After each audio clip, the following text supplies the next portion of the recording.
pourquoi est-ce que ça dérange tant des hommes? Pourquoi est-ce que des hommes ne comprennent pas qu'une femme, elle dise que je ne me sens plus heureuse, que cette notion de bonheur, cette notion d'être épanouie, elle est primordiale pour une femme et du coup, ça amène à une rupture.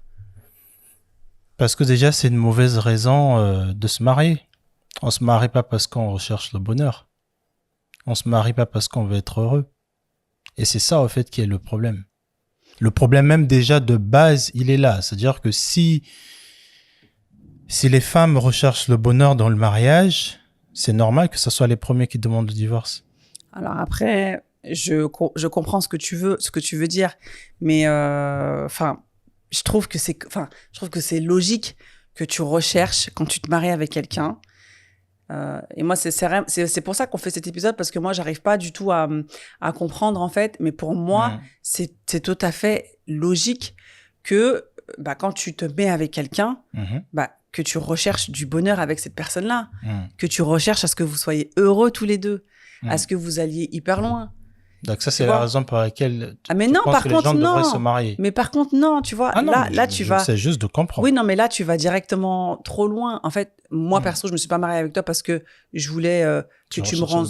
Non, non, moi, je me suis mariée avec toi parce que je t'aime déjà d'une première chose et parce que je voulais fonder une famille, je voulais vivre avec quelqu'un, je voulais créer des projets avec quelqu'un, je voulais être épanouie aussi avec quelqu'un, mais c'est pas parce que déjà dans ma vie perso, en étant seule, j'étais malheureuse, que j'avais besoin de quelqu'un et qu'il me fallait toi pour me rendre heureuse, en fait.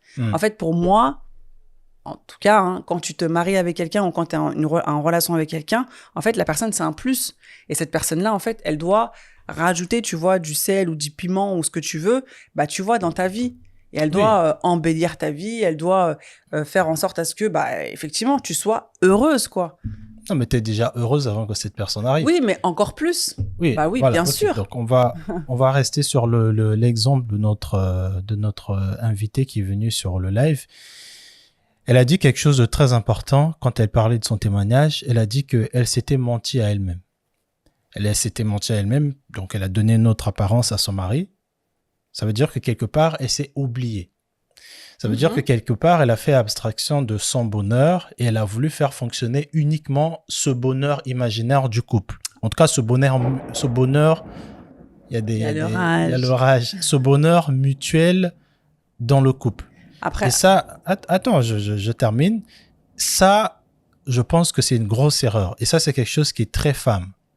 Les femmes, souvent, de ce que je vois autour de moi, même encore une fois, ça reconfirme ce que je pense quand je vois des histoires comme celle-là.